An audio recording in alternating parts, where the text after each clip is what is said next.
Assalamualaikum warahmatullahi wabarakatuh. Perkenalkan, nama saya Irfan Salim. Saya akan mempresentasikan atau memaparkan beberapa studi kasus mengenai materi-materi yang ada pada manajemen sumber daya insani. Yang pertama, studi kasus yang saya angkat ialah tentang komitmen organisasi. Pada perusahaan logistik di Thailand, organisasi, komitmen, dan kinerja karyawan. Latar belakang perusahaan. Sebuah perusahaan ekspedisi besar di Provinsi Nakhon Phanom, Thailand yang bergerak di sektor pengiriman paket dan logistik pada awal 2022, perusahaan mengalami tekanan dari permintaan yang meningkat dan ekspektasi kinerja terhadap pengiriman tepat waktu. Manajemen menyadari bahwa komitmen organisasi karyawan menjadi faktor penentu dalam memastikan layanan berkualitas dan kepuasan pelanggan. Masalah yang muncul, terlepas dari peningkatan beban kerja, beberapa departemen sering mengalami keterlambatan pengiriman, tingginya tingkat absensi, dan rendahnya retensi karyawan. Karyawan melaporkan bahwa kondisi kerja kurang mendukung yang berisiko menurunkan komitmen dan kinerja mereka. Faktor-faktor motivasi dan komitmen. Diidentifikasikan penelitian kuantitatif pada 300 orang menunjukkan bahwa quality of work life mempengaruhi performa kerja dan komitmen organisasi berperan sebagai variabel mediasi sebagai di antara keduanya. Faktor-faktor motivasi utama meliputi kondisi kerja yang nyaman dan aman, kesempatan untuk berkembang secara profesional, dukungan terhadap keseimbangan kerja hidup. Faktor yang mempengaruhi komitmen dan kinerja karyawan. Hasil penelitian dengan analisis SEM menunjukkan QWL atau Quality of Work Life mempengaruhi positif langsung terhadap komitmen organisasi. Komitmen organisasi mempengaruhi positif terhadap kinerja karyawan. Secara tidak langsung, QWL meningkatkan kinerja melalui peningkatan komitmen. Tantangan terhadap teori komitmen tradisional.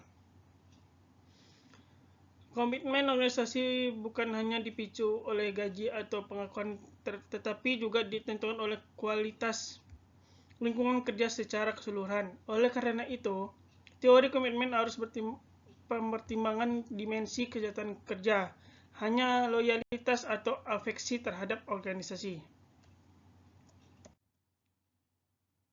Tingkat manajemen SDM meningkatkan fasilitas dan ergonomi di tempat kerja, program pelatihan dan pengembangan berkelanjutan, penyesuaian jadwal kerja, dan keseimbangan kerja hidup meningkatkan komunikasi dan partisipasi karyawan dalam mengambil keputusan, monitoring rutin kesejahteraan karyawan. Hasil dan pelajaran. Karyawan yang memiliki QL tinggi menunjukkan komitmen lebih kuat terhadap perusahaan. Komitmen organisasi meningkatkan kinerja kerja seperti ketepatan pengiriman dan retensi. Perbaikan lingkungan kerja dan kesejahteraan karyawan terbukti meningkatkan efektivitas operasional. Kesimpulannya, komitmen organisasi sangat terkait dengan kualitas lingkungan kerja dan kesejahteraan karyawan. Pendekatan yang holistik terhadap QWL, termasuk aspek fisik, sosial, psikologis, tidak hanya memperkuat komitmen tetapi juga mendorong kinerja tinggi. Ini adalah bukti penting bahwa manajemen SDM modern harus melihat komitmen sebagai hasil dari lingkungan kerja, bukan alat retensi tradisional. Studi kasus yang kedua yaitu tentang pengembangan kepemimpinan berbasis insani. Studi kasus yang diangkat pada Salesforce, kepemimpinan berbasis empati, inklusi, dan kesejahteraan karyawan. Salesforce adalah perusahaan perangkat lunak berbasis cloud yang berbasis di San Francisco, Amerika Serikat.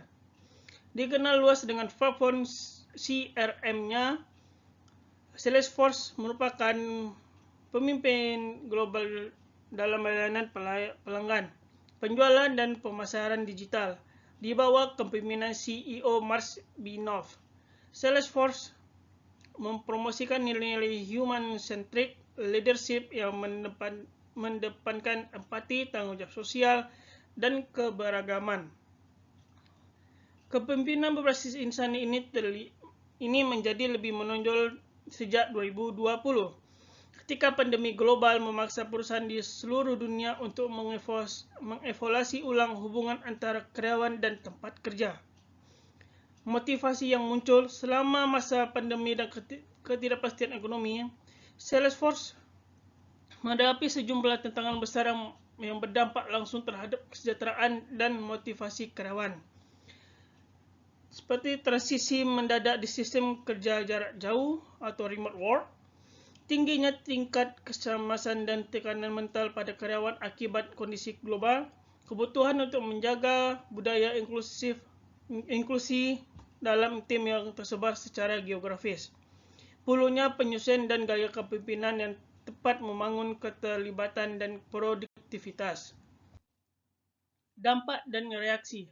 CEO Marc Benioff secara aktif mendorong budaya leader with empathy, pemimpin empati, pemimpin dengan empati. Karyawan diberi keleluasaan untuk memilih model kerja yang sesuai dari kantor, rumah, atau hybrid. Salesforce meluncurkan berbagai inisiatif baru untuk dukung emosional dan mental, termasuk konseling virtual dan hari libur khusus untuk Wellness Day.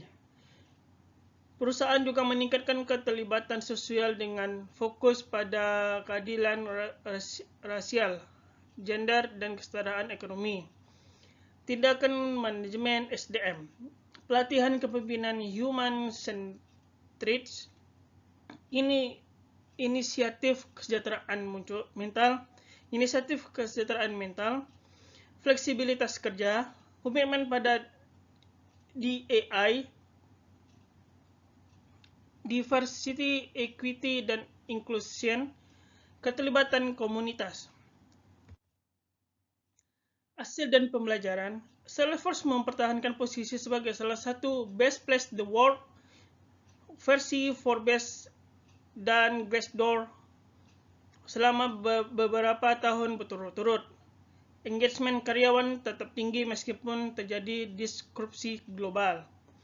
Inovasi dan pertumbuhan tetap kuat karena budaya kerja yang sehat dan inklusif. Salesforce menjadi panutan global dalam mempraktikkan kepemimpinan yang menempatkan manusia di pusat strategi perusahaan.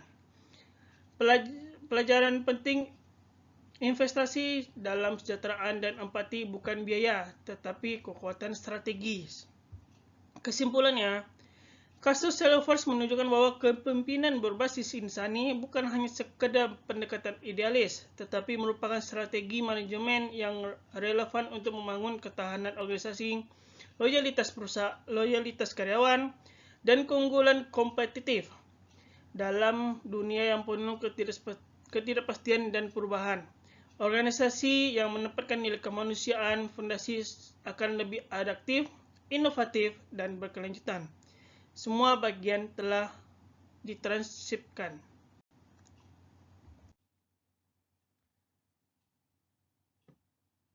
Yang ketiga itu studi kasusnya mengenai pengelolaan konflik dengan pendekatan kepemimpinan berbasis insani di tim pemasaran ABC. Latar belakang.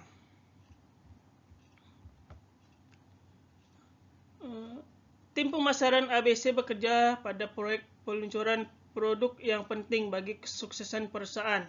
Namun, dalam perjalanan proyek, tim menghadapi konflik yang cukup serius yang mengancam untuk mengganggu kerjasama dan mengurangi kinerja keseluruhan tim. Tantangan. Yang pertama, perbedaan pendapat. Anggota tim memiliki pendapat yang berbeda-beda tentang strategi pemasaran yang harus diambil yang mengarah pada ketegangan dan konflik di antara mereka. Yang kedua, tekanan, dan deadline. Solusi pendekatan berbasis kepemimpinan insani. Yang pertama, memahami dan mendengarkan. Pemimpin tim memulai dengan mendengarkan dengan penuh perhatian keseluruhan pihak yang terlibat dengan menghadapkan pertemuan pribadi dengan setiap anggota tim untuk memahami perspektif mereka, kekhawatiran, dan kebutuhan. Yang kedua, fasilitas diskusi terbuka. Pemimpin perusahaan mengadakan sesi diskusi kelompok di mana setiap anggota tim dapat secara terbuka menyampaikan pandangan mereka tanpa takut dihakimi. Yang ketiga, mempromosikan kolaborasi. Pemimpin perusahaan mendorong anggota tim untuk bekerjasama dalam menemukan sosial yang memenuhi kebutuhan semua pihak. Yang keempat, membangun kepedulian. Pemimpin tim menyediakan ruang bagi anggota tim untuk berbicara tentang dampak emosional dari konflik tersebut. Yang terakhir yaitu menyusun rencana tindakan bersama. Setelah diskusi yang mendalam, pemimpin tim bekerjasama dengan tim untuk menyusun rencana tindakan yang dapat diterima oleh semua pihak. Selanjutnya, studi kasus yang keempat, saya mengangkat tentang materi budaya organisasi. Studi kasus pada Netflix. Budaya freedom dan responsibility dan dampaknya pada kinerja. Masalah yang muncul pada Netflix tersebut ialah seiring ekspansi global dan pertumbuhan jumlah karyawan, Netflix menghadapi tantangan mempertahankan budaya performa tinggi. Terdapat tekanan dari internal.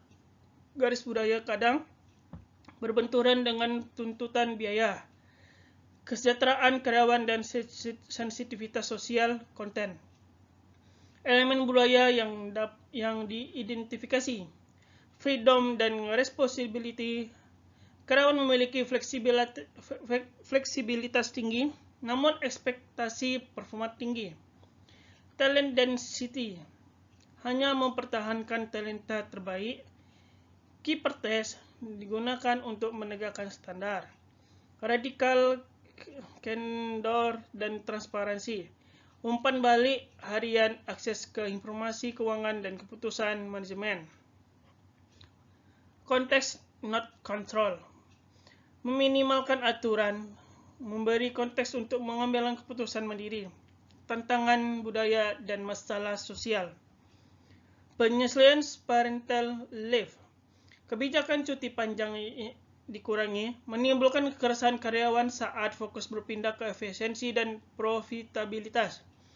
Kontroversi konten. Publikasi konten kontroversi memicu unjuk rasa dan word out oleh karyawan. Trust ERG menyoroti batas kebebasan berbicara. Tantangan manajemen.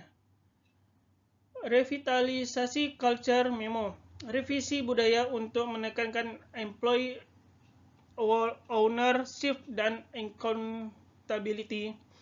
Meningkatkan feedback. Memperkuat mekanisme untuk balik dan transparan dalam menjaga standar performa aktif. Respon terhadap kontroversi. Perusahaan mempertahankan kebebasan artistik namun menyediakan saluran kepegawaian bagi karyawan yang tidak sejalan.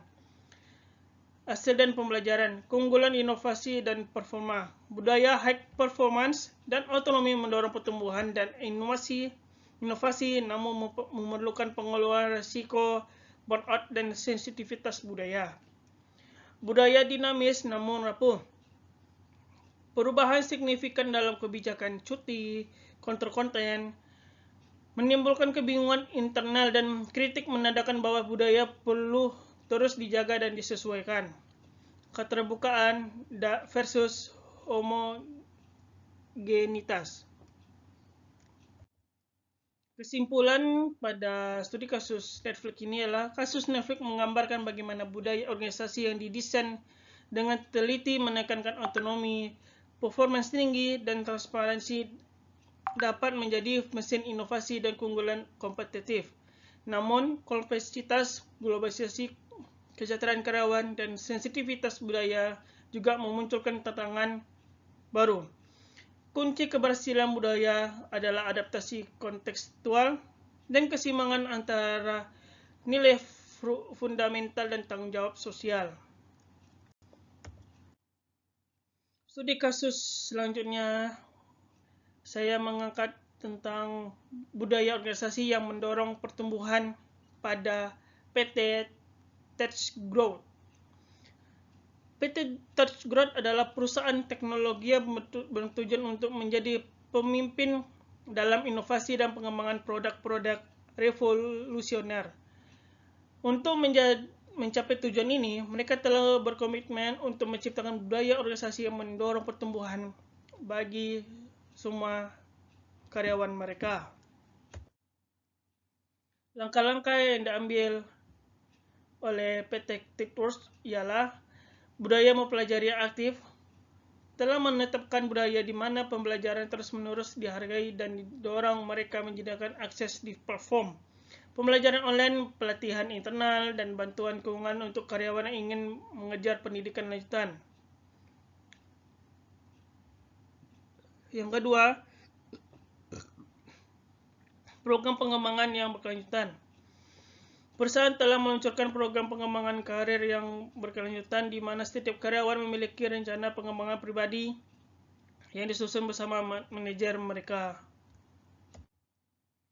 Yang ketiga, budaya keterbukaan dan kolaborasi. PT Touch Growth mendorong budaya keterbukaan di mana ide-ide baru diterima dan kolaborasi dihargai. Yang keempat, pengakuan dan penghargaan. Perusahaan ini memberikan program pengakuan yang kuat di mana karyawan yang berkontribusi secara signifikan terhadap pertumbuhan perusahaan diakui dan diapresiasi. Yang kelima, kepemimpinan yang mendukung pengembangan karyawan. Pemimpin PT Touch Growth tidak hanya memiliki proses dalam mengarah tim, mereka menunjukkan tujuan perusahaan tetapi juga bertindak sebagai mentor dan sponsor pengembangan karir karyawan. Kesimpulan yang didapat yaitu melalui langkah-langkah ini, PT Touch Growth telah berhasil menciptakan budaya organisasi yang mendorong pertumbuhan bagi semua karyawan mereka. Sebagai hasilnya, mereka telah melihat peningkatan dalam memotivasi karyawan, retensi yang lebih baik, dan tingkat inovasi yang lebih tinggi, yang semuanya telah berkontribusi pada kesuksesan dan pertumbuhan perusahaan. Yang selanjutnya ialah studi kasus kepuasan kerja pada perannya. Perusahaan pada multinasional di Malaysia, kepuasan kerja dan retensi karyawan pasca pandemi. Latar belakang penelitian ini dilakukan oleh 4 perusahaan multinasional yang beroperasi di Malaysia, pusat ekonomi dan bisnis utama di negara tersebut. Permasalahan bagaimana menjaga kepuasan kerja di tengah perubahan drastis. Bagaimana pencegahan tingkat turnover meningkat setelah masa krisis. Tujuan penelitian ini untuk mengidentifikasi faktor-faktor yang mempengaruhi kepuasan kerja dan mengevaluasi sejauh mana perusahaan tersebut berperan dan mempertahankan karyawan pada masa pasca pandemi. Metodologi penelitiannya yaitu 4 perusahaan, datanya survei dan wawancara dari karyawan tingkat operasional, sumbernya oleh peneliti independen. Tingkat manajemen di Walmart, meningkat struktur kompensasi dan tunjangan agar kompetitif dengan industri, menyediakan program pelatihan dan pengembangan yang terfokus pada keterampilan teknis kepemimpinan, membentuk budaya kerja yang inklusif, meningkatkan frekuensi dan kualitas komunikasi antara manajemen, menawarkan program keseimbangan kerja hidup. Faktor-faktor kepuasan kerja, jaminan bekerja, work-life balance, pengembangan karir, fleksibel, dan dukungan fisik.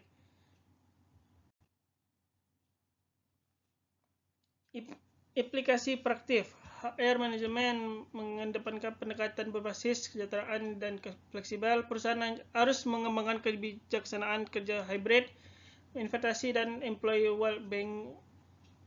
Pandemi, Kesimpulan studi ini menegaskan bahwa kepuasan kerja pasca pandemi memainkan peran vital dalam menjaga retensi karyawan. Studi kasus selanjutnya yaitu saya mengangkat materi tentang kompetensi dan keunggulan kompetitif pada perusahaan jasa keuangan global. Seperti bank investasi ataupun manajer aset multinasional menghadapi tekanan margin tarif, tantangan regulasi, dan persaingan ketidak fintech. Misi strategis utama adalah mempertahankan komposisi unggul melalui inovasi, layanan, efisiensi operasional, dan peluasan ke pasar baru. Ini inisiatif strategi organisasi menerapkan pendekatan berikut: menetapkan kompetensi inti seperti kemampuan analisis data tingkat lanjut dan manajemen risiko, dan mengembangkan produk investasi digital. Mengalihkan 70% anggaran R&D dan investasi operasional ke area-area prioritas. Menjalankan review strategi rutin untuk menyelaraskan kompetensi dengan arah pasar dan teknologi. Hasil terkini, efisiensi operasional meningkat 15% berkat fokus yang jelas pada kompetensi inti. 3 produk layanan baru diluncurkan mengambil posisi market leader dalam segmentasi tertentu. Ekspansi terdokumentasi di 5 wilayah baru, plus 20% penetrasi pasar. Kepuasan pelanggan naik 25% seiring peningkatan kualitas layanan. Siklus inovasi produk meningkatkan 30%, mempersingkat waktu menuju pasar. Pelajaran strategis. Pengalokasian sumber daya yang fokus, memusatkan anggaran pada kompetensi inti, meningkatkan ROI dan efektivitas. Review dan adaptasi berkala. Sinergi kompetensi intelijen pasar. Rekomendasi untuk perusahaan serupa seperti FRIO, identifikasi dan verifikasi, realokasi anggaran, rentakan mekanisme review strategi. Keunggulan kompetitif terwujud. Produktivitas optimal dengan biaya operasional lebih rendah, portofolio produk unggulan yang eksklusif dan susah ditiru pesaing, kekuatan di pasar baru berkat kapabilitas yang siap dan relevan, loyalitas pelanggan yang kuat karena pelayanan inovatif dan kualitas, tambahan program meningkatkan teknologi. Studi ini memperlihatkan bahwa fokus tajam pada kompetensi inti, didukung dengan alokasi sumber daya strategi dan mekanisme adaptif, mampu menciptakan keunggulan kompetitif dan berkelanjutan yang membuka jalan untuk efisiensi, inovasi, serta ekspansi pasar yang berhasil.